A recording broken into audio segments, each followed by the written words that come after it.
That's so essentially the U.S. government could be viewed as having sent people back who were protected, sent people back to their deaths. Definitely. They definitely came to Puerto Rico as part of the territory of the U.S. looking for protection, because that's what people come when they have TPS. They come to look for protection, and we are supposed to give them protection, and that wasn't what uh, happened this time. ICE took them and send them back to Haiti, where right now the U.S. government is saying that don't go to Haiti because all the criminalization and the murders and all the things that's going on, and they send these four women there, and this is what happened to them. Right, right. So definitely they send them to. They didn't protect them, and they send them to a place that they were murdered. Definitely, and it's horrible.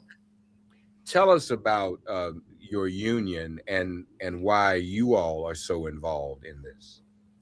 Well, we represent 12,000 workers in Puerto Rico, and our mainly is public sector. We represent workers in the public, both public and private sector, and our biggest employee is the Department of Education, and we also represent employees that have that are from the Dominican Republic. We represent workers that come from different countries, not only that Puerto Rican. So we know what it feels like, and we welcome everybody. And we think that if you attack one of our brothers and sisters, you attack one of us, you're attacking all of us. So definitely we have to represent and we have to fight for all of us because we know what it feels like. You know, so as you were saying before, Puerto Rico is part of the U.S. We are a territory of U.S. We are one of the colony, and most people think if it wasn't for the Bad Bunny, what happened of the halftime show, that everybody saw it. Um, Most of the people think that Puerto Rico is simply not part of the U.S. and that we are not U.S. citizens. Yeah, yeah. Um, and this is, I guess, sort of a double injustice in the sense that you have Puerto Ricans or the Puerto Rican territory not getting it the respect it deserves. One. Mhm. And then four Haitian women who were in a U.S. territory seeking protection and protective status from violence in Haiti. And Mhm. then a U.S. government agency, because there's a debate about what ICE really is and whether or not it's really law enforcement, whether even the people they're hiring in ICE are real people. Because people have been known just because I'm going to work for ICE and go catch people and they just give them a job. So this so-called agency deports, as you said, four women whom the United States has recognized are from a country where there's violence. That's why they have protective status. Sends Mhm. them back to the country of Haiti with the violence, and they're decapitated. Do we know anything about their assailants or their murderers, Mariceli? Um, right now, we don't have any information. Like I told you, the saddest thing here is that um, since we came out in the news and we made the press release that we didn't tolerate what happened to these four women, and we definitely need to speak up for them and raise our voice for them, um, because the government here in Puerto Rico didn't say anything, and we haven't seen anything else that either the news or the government has been saying about what happened to them, and that what would, if there are gonna be any consequences, or what the investigation of what happened to them is going through, or what is the stage of that investigation right now. We don't have that. I don't have that information right now, and if there's something going on, I don't have it right now. And so the decapitations occurred on the border of Haiti and Dominican Republic. Is that accurate? Yes. And obviously, we've not heard, or have we, any response or any initiation of an investigation on the part of either Haiti or the Dominican Republic? No. I think that's something that I read on the news, and I'm just saying something that I read. It was something about the gangs.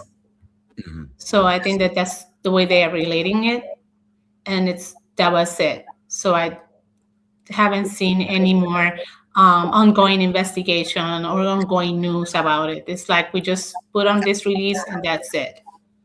How soon after their deportation were their remains found decapitated, Maricelli? I don't have that information right now, but something that is going on in Puerto Rico, in general, because I don't have the information right now. But I think that once ICE um, take they invite one places. For example, they do it here a lot in Santurce, in Barrio Obrero. There's a places where they tend to do it a lot. It's like a window 24 hours since they take them from Puerto Rico to their back to maybe Haiti or Dominican Republic or another place. So their families have no communications with them. Yeah. That 24 to 48 hours window. Do we know their names at all? The names of the women's? Yes. Do we know No, their? no, I don't have them. Because at some point we should get those because Definitely. we need to say their names along with Keith Porter and Renee Good and Alex Pretty. Because it's not a stretch to say that if ICE had not deported these women, they probably wouldn't be dead, correct? Mm-hmm. Definitely. We need to say their names, definitely. We need to give them um, their faces because as I was telling first in the interview, they are somebody's mother. They are somebody's daughter. They are somebody's aunt. And at this point, I think that in Puerto Rico, we all know someone that um, has a story that ICE has knocked their doors, has a story with ICE, and that's simply something that can be happening anymore. We're not supposed to be afraid. Yeah, yeah, yeah. It's horrible, like just to really think that when you travel and you go to your church or you go to the hospital or you go to school, is my kid gonna come back? If I'm gonna be treated because I'm feeling sick, am I gonna come back? Yeah, yeah, yeah. So, It's yeah, no, this and them just update people on the news. A judge has ruled against canceling TPS for Haitians, temporary protective status. It's temporary though. The Trump administration has till February 19th to reply to appeal the judge's ruling. Um, the judge is also saying, Judge Anna Reyes in Washington, um, uh, she has received death threats um, as a result of her ruling blocking the Trump administration from ending temporary protective status. So that's how intense and high stakes this is, folks. This issue, um, and it's. Let me ask you something, Mariceli, and again, folks, Mariceli Gonzalez, Vice President of the Puerto Rican Workers Union, Local 1996, part of the Service Employees International Union. Shout out to April Verrett and the whole team over there. Um, we know that Haitians are not only not very safe in Haiti, but they're not very safe in the DR either. mhm. There's some. That's why it's really interesting, Mariceli, that this would happen on the border. So everybody kind of has plausible deniability. This really sounds very conspiratorial. Um, um, talk to us, if you would, about that, the cultural piece, because we know in the DR there's some discrimination against Haitians. What's different about Puerto Rico that Haitians are Haitians more accepted there? What is it about Puerto Rico where these women could go and feel more comfortable and feel safer as opposed to another Spanish speaking country like the DR?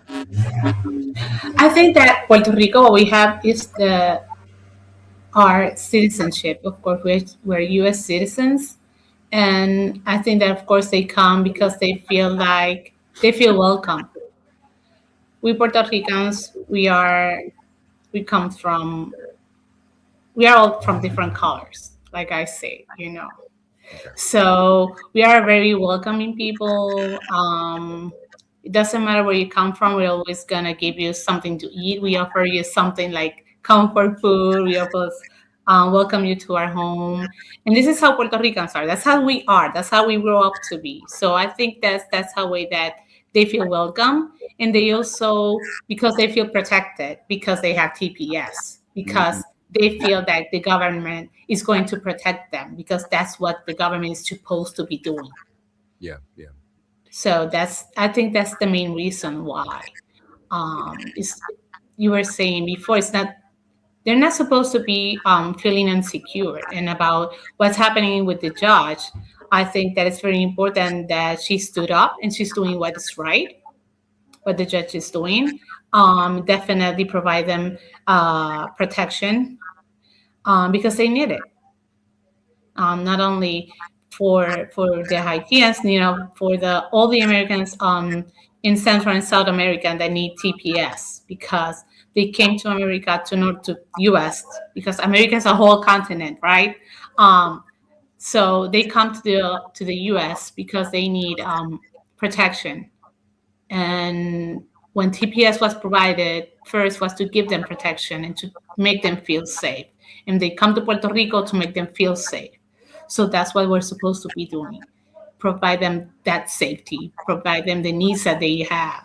So they are feeling and they can build their home in Puerto Rico. I Mm. think that's the most important thing. So you can be, if you run from your home because you don't feel safe, and you come to another country and you come to Puerto Rico, you come to Puerto Rico so you can be able to build your new home. That's what you want to do. You want to start your family and stretch your roots and begin to feel safe again. That's what we want to provide to all the workers here. Do we have any idea how many Haitians are in Puerto Rico in general? It's thousands of them. Wow. I wonder why they targeted these women in particular. They're targeting everyone, but I don't know. So They're like, I you mean think that they're kicking out they're targeting other Haitians and kicking them out. I see. Okay, okay. yes, Mm. Haitians, Dominican Republics, they're like Chinese. They're profiling everyone. Yes, that's what's happening here in Puerto Rico. They're profiling everyone. So it's We're not getting that news on it, the mainland, so to speak. That's a lot of focus on Minneapolis and other places. In fact, some of that news died down. But we're not getting that news as much here in terms of what's happening down there. That's pretty scary. Um, what is what's next for local 1996 in terms of this case, if not in terms of the deportations in general? What's next for you all? What are your next steps? our next steps are to move against definitely mobilizations. We are aligning with other organizations. For example, we're working with Enjambre, with this group that has collided with different nonprofits and organizations that are working to work a plan with different um, legal aids and working legal plans to oriented the different communities to teach them and talk to them about what you can do, what are your 1, 2, 3 steps if you had a problem. And definitely what we have to do is organize and mobilize. Yeah, yeah. We saw it in Minnesota, we saw it in every place. So when the workers organize and we mobilize, the government takes action. So in order to the government to take actions, we have to continue to organize and mobilize because that's the only way that our voices are going to be heard. what standing would the government of Puerto Rico have against ICE as a territory? I mean, we've got governors here in this country pushing back against ICE, and it's not going that well. What do you think that the government in Puerto Rico could make a difference? She could make a big difference, but right now she's aligning with ICE. She's not doing this. Yes. I And would so, like to.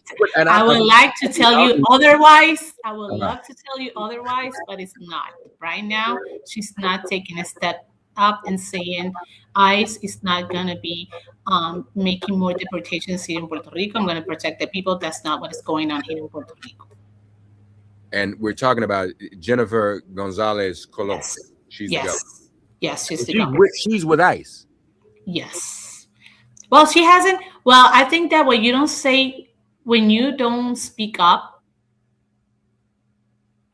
and you don't say that you're against ICE, Right. then that's always saying that something. If you don't say that you're against it, then you may be with it. Okay. If you don't speak up. Well, that Dr. King said that at some point silence is betrayal. So that's real. Mhm.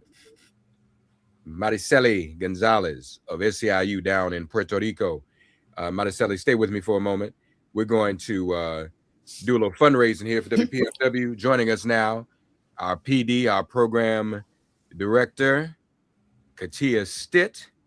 And folks, this is our winter pledge drive, right, Katia? That's absolutely right. Excuse me, Mark, and nice to be with you, Mariceli. And our goal for this hour, forgive my voice, is $500. And again, we are looking for sustaining members.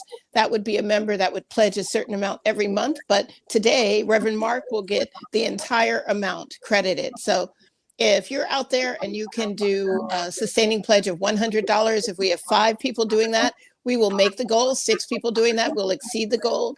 This is people-powered radio. This is why we can talk about, for instance, this issue of this horrific murder of these 4 women that is completely ignored in legacy media here in this country.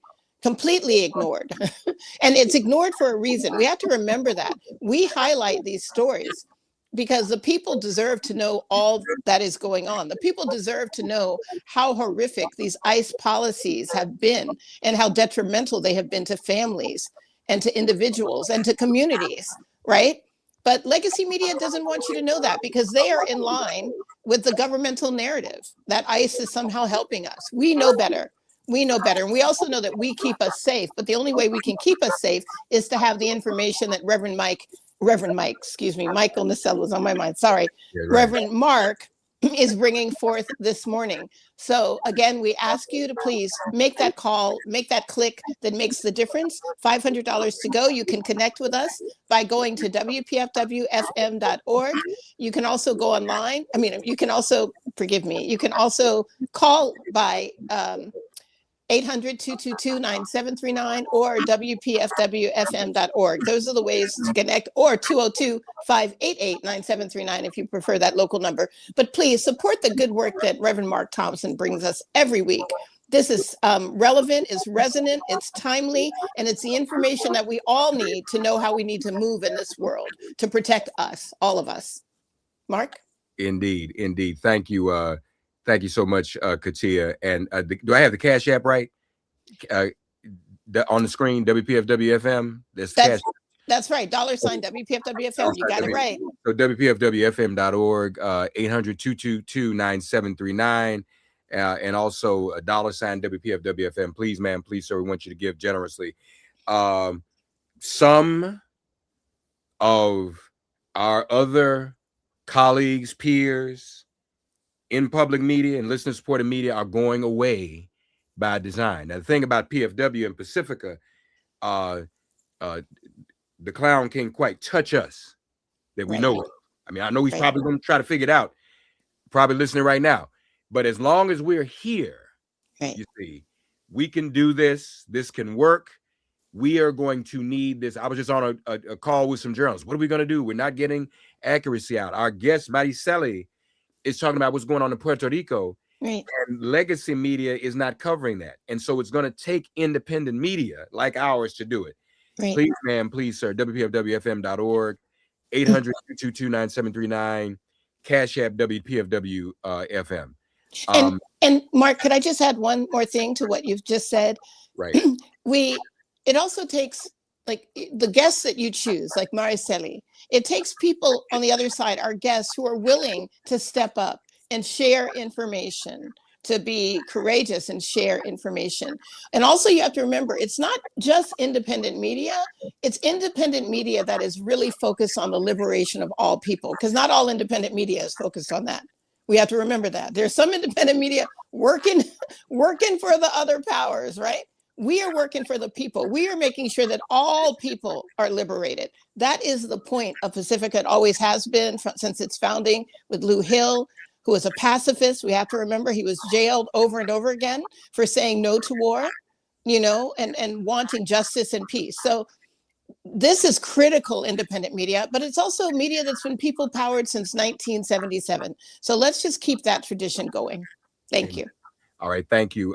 Katia is going to be back with us back with us again before we go leave all together, folks. So please, while we're here in the remaining moments, we would appreciate your contributions. Thanks, Katia, so much. We'll see you back in a few moments. Mariceli Gonzalez, back to you. Let me ask you this before we go. Bad Bunny, does what he did help your cause? Not just this issue of ICE and what's happened to these 4 victims and immigration overall, but does it help highlight and encourage a level of respect and regard for the Puerto Rican people? Definitely. I think Bad Bunny has done it not only now, but he has done it in 2019 when we took out the governor, Ricky Rosselló, and he participated in the process that in the rallies that we did on July, and it was the summer 2019, and he has done it now. He did it now, and definitely he has raised up the Puerto Rico situation with the grid, with the electricity power that he showed up. So definitely what he's doing and what he has been doing definitely has raised up the conscience about Puerto Rico, about our culture, about that we are citizens. Yeah. And it's really showing the respect that we should be getting and should be treated as citizens and not as third-class citizens. And lastly, what's your local's position on Puerto Rican statehood or independence? As our local, we think that Congress has to give people the chance to decide it. And it's the people of Puerto Rico who has to decide either if they want statehood or if they want independence. Mm-hmm. That's the main reason of it. It's the people who has to decide, but it's the Congress who has to really let the people decide and give that power to the people of Puerto Rico. I've noticed the past few times it's been on the ballot, it's been about 50-50. Mm-hmm. But if the Congress doesn't give Puerto Rico the chance to really say that this ballot is going to count and what you decide, I'm going to buy it, I'm going to do it. Sure. We are doing ballots for nothing. So as we go, we appreciate you. I hope you'll keep us informed on this issue. You all are going to continue to call for accountability and an investigation, correct? Yes. All right. Mariceli Gonzalez, folks, and talking to us about this very, very tragic story of the 4 Haitian women who were deported by ICE from Puerto Rico and ended up losing their lives on the border, interestingly enough, between the DR and Haiti. ICE deporting them to a country where they had been granted temporary protective status. And this week, temporary protective status is before a judge. The Trump administration is appealing a judge's ruling, a judge who received death threats for pausing the cancellation of temporary protective status. A judge is going to was going to hear the Trump administration's appeal of her ruling to cancel um, temporary protective status. Maricela Gonzalez, Vice President of the Puerto Rican Workers Union, Local 1996 SPT SEIU. We Thank thank you you so for much. joining us here on Make It Plain, okay? Thank you so much, Reverend Mark. Thank you so much, and thank you for your audience. And hope we can talk soon again. Yes, please keep us posted, okay? We will. Thank you. Take care now. Folks, so much going on. And again, we're asking you to give and to give generously. We'll make another pitch. But in the meantime, if you don't know, it's on the screen, WPFWFM.org, 800-222-9739, Cash App WPFWFM. I'm supposed to raise $500, y'all, in this hour. And we got 28 minutes left. So please, ma'am, please, sir, if you're not going to get these stories reported on in this way, but here on WPFW. Amen. Joining us now, a good friend who I was actually happy to meet for the first time at the celebration of life of someone who was a mentor to us all, and someone who did some of his work in my home church in Nashville before I was born, in Clark Memorial. Emily Yellen joins us now, and Emily is going to talk to us about Nonviolent, a memoir of resistance, agitation, and love by the Reverend James Lawson Jr. Emily, welcome to Make It Plain. How are you? I am so happy to be here. It's great to see you. It's a pleasure to have you, Emily. Congratulations on the book, which actually, it officially drops tomorrow. Tomorrow, right. I'm the co-author. It's Reverend Lawson's memoir. So it's in first person. It's his words. I sort of just made it into a book. And, we thought that he would be here to talk to you about it, but sadly he passed about 1.5 years ago. And we finished the book, and I'm here. And his son John is coming in town to New York tonight, but we're gonna be here for the launch tomorrow. That's wonderful, and happy that that's happening. I hope to be there with you tomorrow at the New York Public Library. Right, tomorrow night at 7 p.m. All right, wonderful. So Emily, how'd you get involved? I have known Reverend Lawson since I was 5 years old.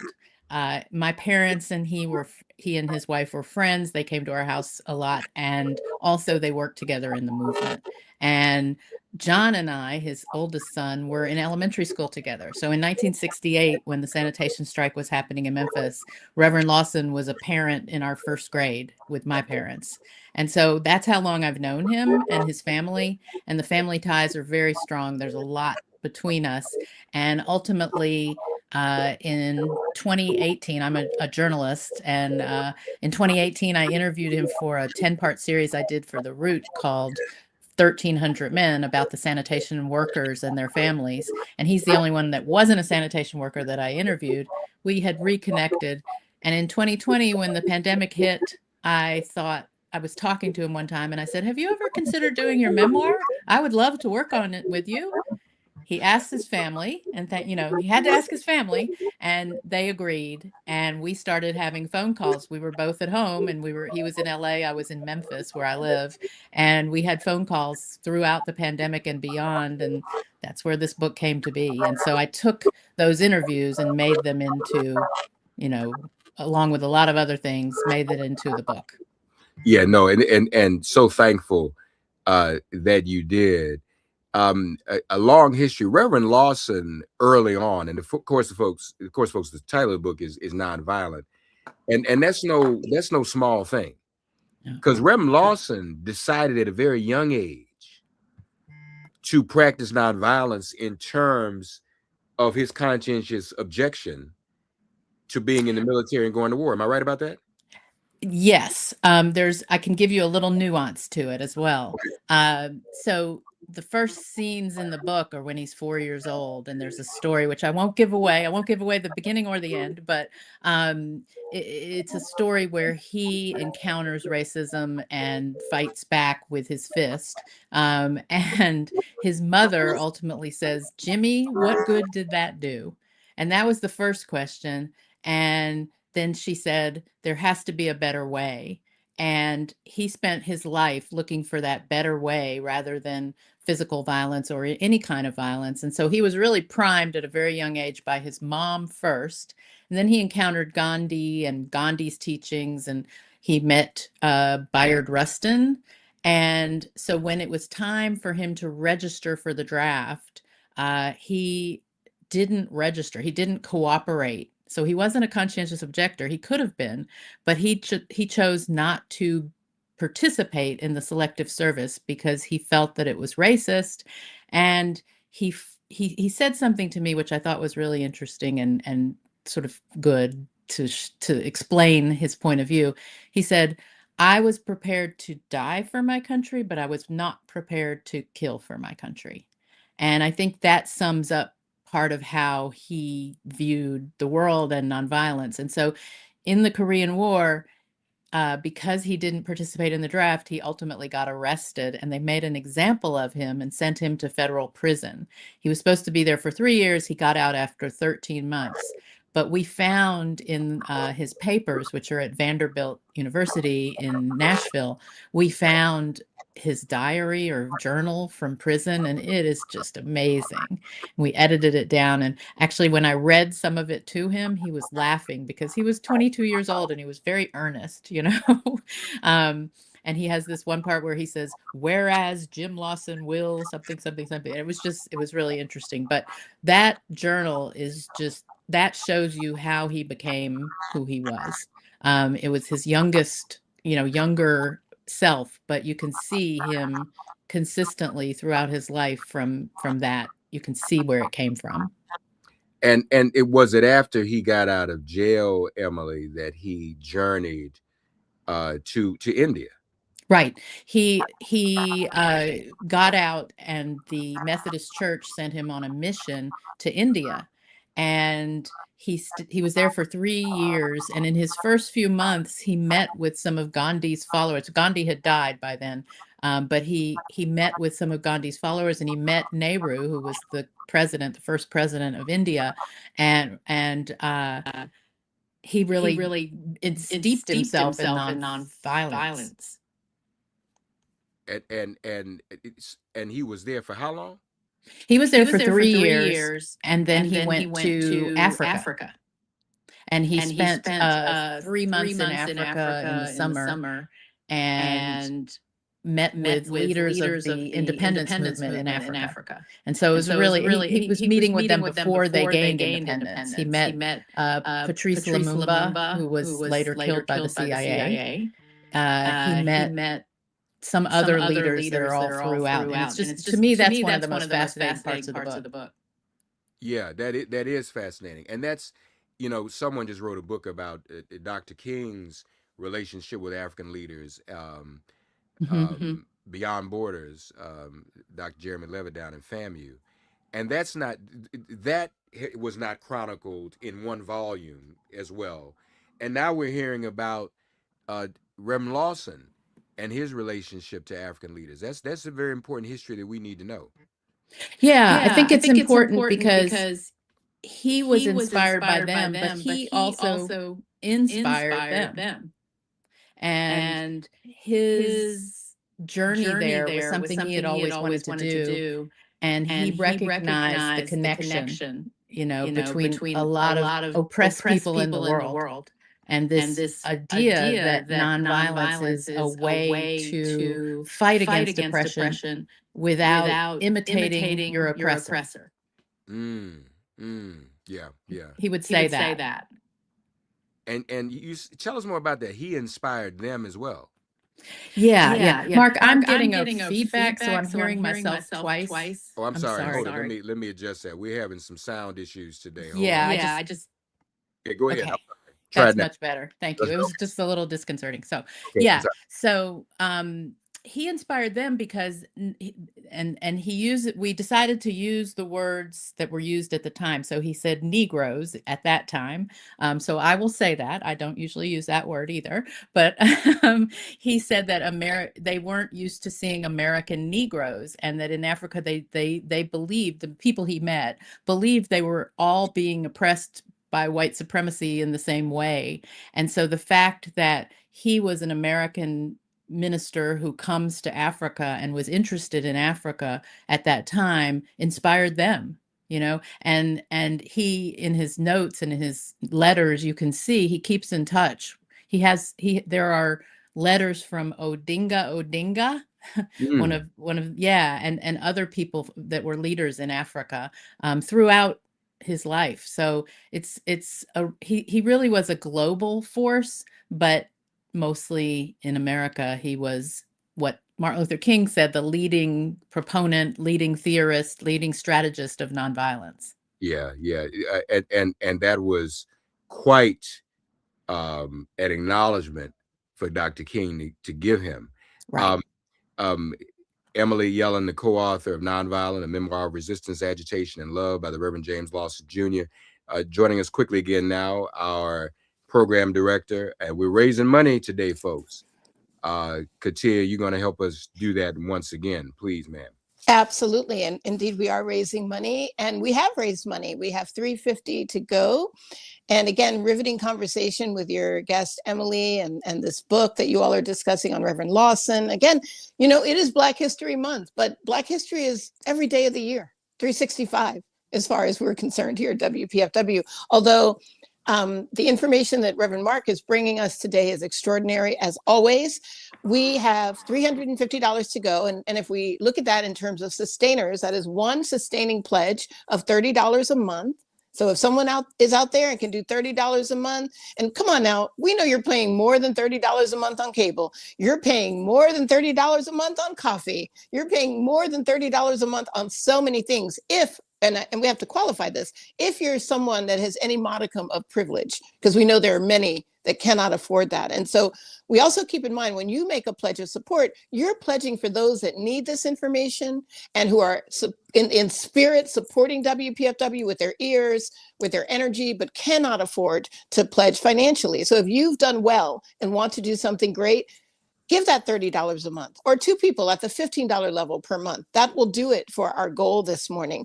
$350. I don't want to go on and on because this conversation is so important and we want to hear more of it, but we must ask you to support that which supports you. And Reverend Mark's program, Make It Plain, supports you. 800-222-9739 or WPFWFM.org are the numbers to call. If you prefer to go online, you can go to WPFWFM.org. And as Reverend Mark has put up on the screen, there's also Cash App, which has helped us out this morning at $WPFWFM. Mark? Thank you, Katia. Folks, again, WPFWFM.org, 800-222-9739. Cash App, $WPFWFM, y'all. I need $350. All right, so please make me look good, make It Plain look good. And let's support WPFW. This we can't have these conversations in other places. We're talking about one of the most significant change makers in the history of civil rights, who probably does not get the credit he deserves. We're going to get more into that. Thank you, Katia. Okay, wonderful. So Emily Yellen with us, co-author of Nonviolent, a memoir of resistance, agitation, and love. That's true, Emily, but that had to do with his humility too, didn't it? It did, but Mark, a really interesting thing is some of it was by design. Reverend Lawson had this idea that as a strategist, he should stay behind the scenes and help sort of maneuver things, and he did that so that he said, I can operate more easily in the community when I have a low profile. And he and Dr. King actually in the Birmingham campaign agreed that he would not march, he would not go to jail, he would stay in the headquarters of the movement, which was at the Gaston Motel in Birmingham, and he would sort of keep training and recruiting and directing and strategizing on the outside because they needed somebody to do that. And he was a master strategist. And so you are going to hear and see in this book a behind the scenes view, and it was by design in many cases. In Nashville, he told me, I put the students out there. You won't see me in press conferences. You don't ever see him in any pictures in Birmingham, but he was there, and you'll read about it in the book. And so it's a fascinating view. I think that people will learn new things. Even people who are scholars of the civil rights movement will learn new things because he's telling these things in a way that is accessible, I think, to everyone for the first time. Now, Well, what let me correct that. You and I both know he did a million interviews, so it wasn't necessarily for the first time, but it's brought together and made, I hope, co consistent throughout. And so you'll see it as a trajectory instead of him talking about a certain campaign. tell us more about Nashville and just how important that was and his role there. Yeah, I would love. I'm going to do it because I know we have limited time. I'm gonna give you just sort of an overview of his role in the civil rights movement so that we get that. But then his life went on for another 56 years, and we'll hopefully get to that too. But um, the Nashville campaign was a chosen place to do it. They had done Montgomery. He came in 58 after Montgomery, and there's a whole story about how Martin Luther King asked him to come, and that's why he came. And he came south. He was from Ohio, and this was after India and Africa. He goes, and the first thing he does is he works with the Little Rock Nine and teaches them about nonviolent direct action and how they were told not to fight back. And he said, no, you have to fight back. You just don't fight back in the same way as the people who are oppressing or harassing you. And so he taught them techniques of nonviolent direct action, which are in the book, and said, if you don't feel your anger, if you don't express your anger and you don't fight back, that's going to hurt you within. It's going to hurt you for the rest of your life. So you must fight back. And he offered nonviolent direct action as a sort of scientific technique and tactic, as well as a commitment to the beloved community.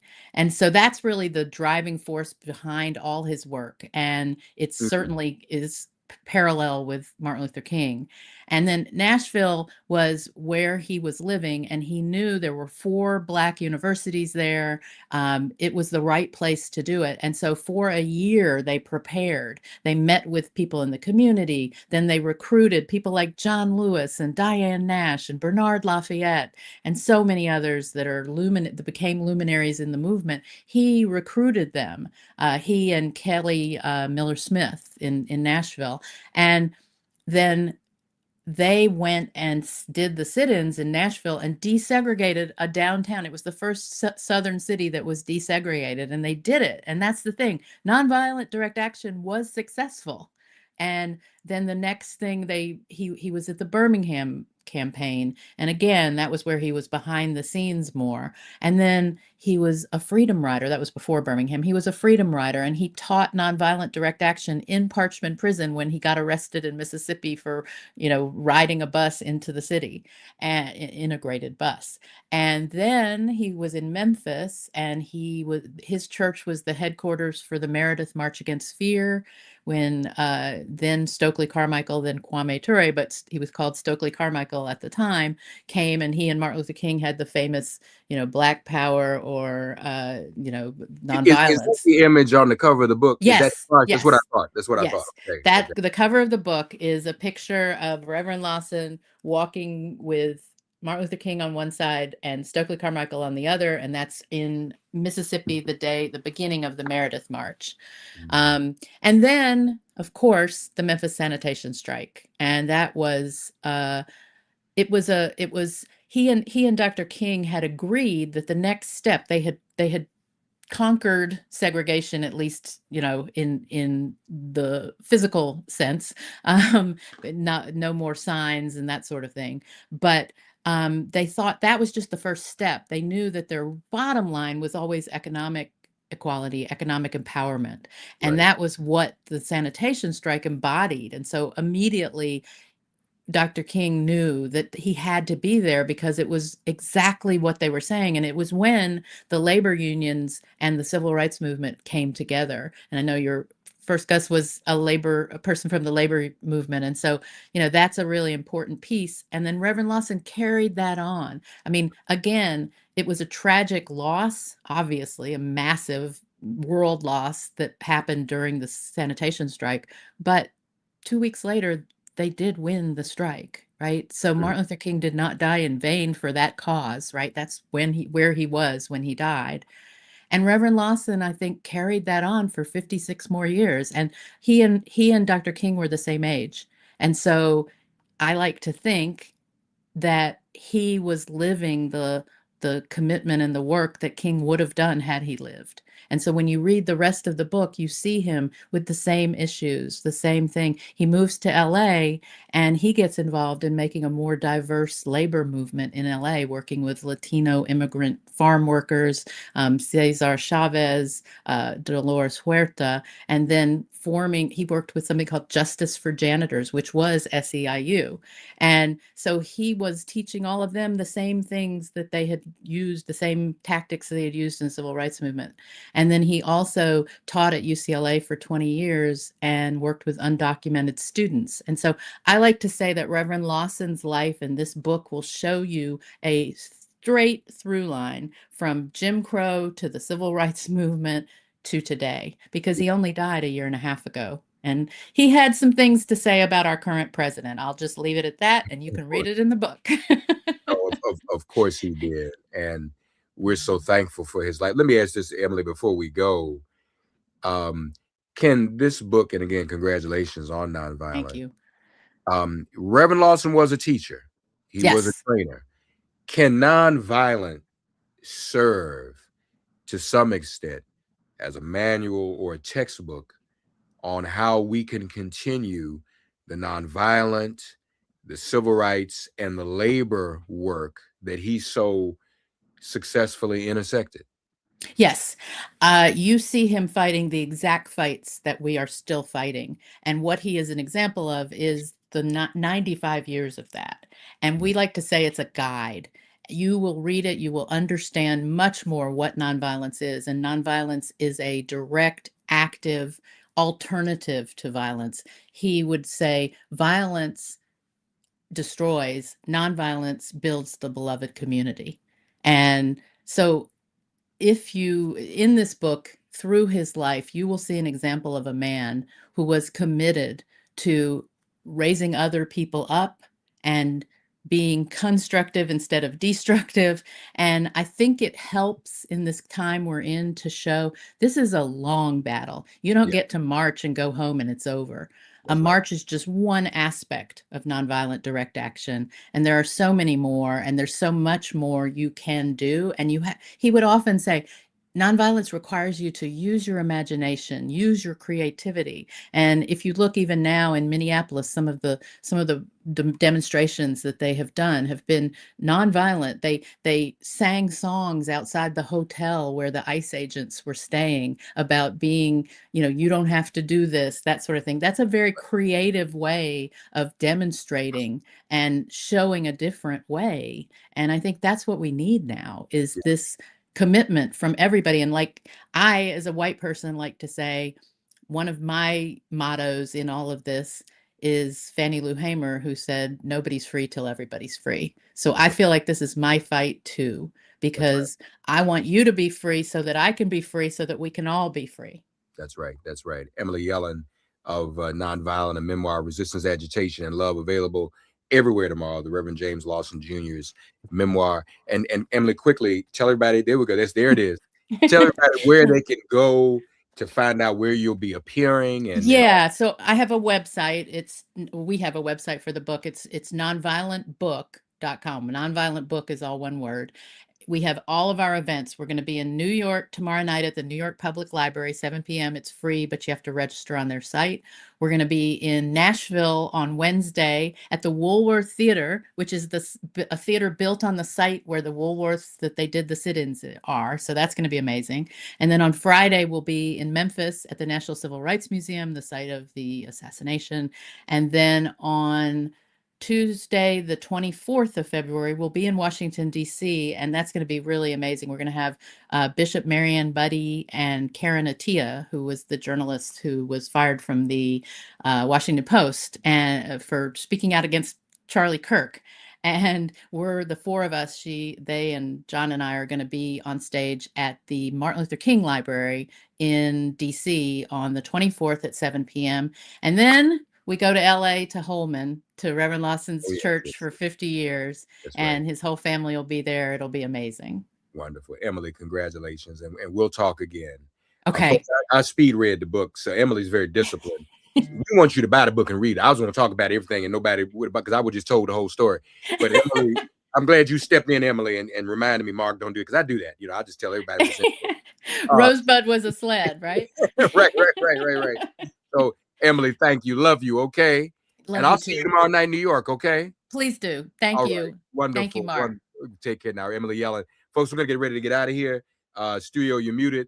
Katia Stitt was with us. Folks, Yes. Last call. We got to go. Right. But folks, real quick. And listen, y'all supposed to be giving me some money, but this is our drive. Give money. We're going to be asking for money for some days now. There it is, right? WPFWFM.org, 800-222-9739, WPFWFM with the $ in front for Cash App, right, Katia? That's all correct. And please continue to give. I know many of you will see this on social media. Reach out to WPFW, make that contribution, make that call or that click that makes the difference. Thank you, Mark. Thank you, Katia Stitt. All right, folks, if all hearts and minds are clear, don't forget the book Nonviolent. And we learned about, let's pray for those Haitian deportees, those women who were killed as well. If all hearts and minds are clear, it has been made clear.